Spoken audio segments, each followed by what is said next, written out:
Количество вновь выявляемых случаев заболевания за сутки теперь в регионе достигает до 60 человек. Вместе с этим заполняется коечный фонд региона. Если еще в начале месяца всего в инфекционных отделениях республики находилось 78 ковидных больных, то сейчас их уже 433 человека, то есть в 5 раз больше, чем весной. И, конечно, большая нагрузка легла на медиков. В больницах вынуждены разворачивать дополнительные койки. Корона не щадит никого. Болеют все – пожилые, молодые, дети. А усугубляют положение мутации коронавируса. Новые штаммы признаны более опасными. Учитывая то, что пришли новые штаммы, это и британский штамм, и индийский штамм, так называемый дельта-штамм, несколько усилилось, ухудшилось течение само заболеваемое, утяжелилось.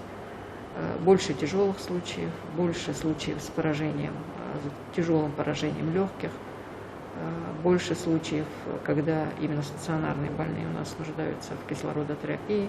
На сегодняшний день в регионе запрещены все массовые мероприятия. Правда, в летний сезон в Ингушетии увеличивается число свадеб. Ни на этих торжествах, ни на похоронах ограничительные меры абсолютно не соблюдаются. На очередном совещании оперштаба накануне было озвучено предложение сокращать количество гостей, либо переносить свадьбы на более благоприятное время. А пятничные молитвы предложено проводить на свежем воздухе. Все эти мероприятия, после прохождения этих мероприятий как раз наблюдается повышенное поступление людей в стационары, причем больных именно с тяжелым поражением легких.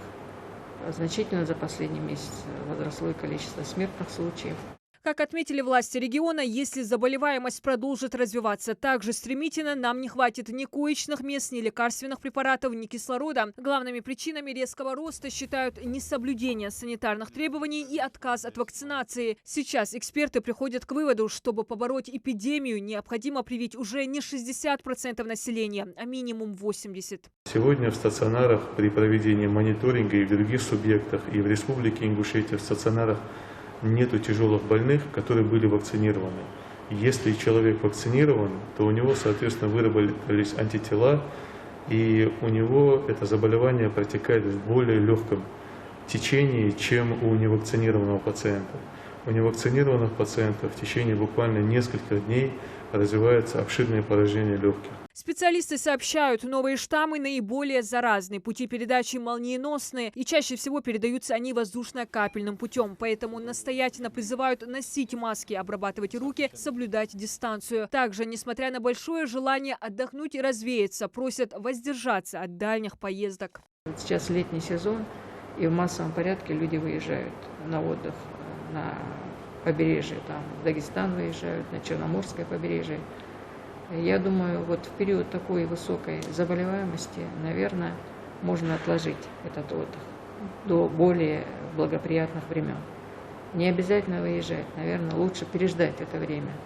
Лучше зря не ездить, если это не сопряжено с какими-то профессиональными необходимостью какой-то. Еще одна ошибка – вести обычный образ жизни с симптомами коронавируса, полагая, что это обычный грипп. Медики призывают оценить серьезность признаков болезни. Если почувствовали недомогание, вызывать врача на дом и не ездить никуда, ведь за этот период потенциально больной становится разносчиком инфекции и заражает окружающих. Не нужно идти в поликлинике и в амбулатории.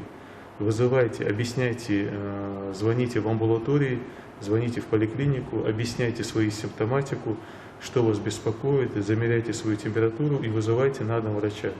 Если врачи не приходят, они сейчас немного загружены, если вообще вам не отвечают и вообще на вас не реагируют, то, соответственно, звоните в Минздрав Республики, в Росздравнадзор Республики Ингушетия, мы будем принимать меры в отношении них и стимулировать, чтобы они посещали.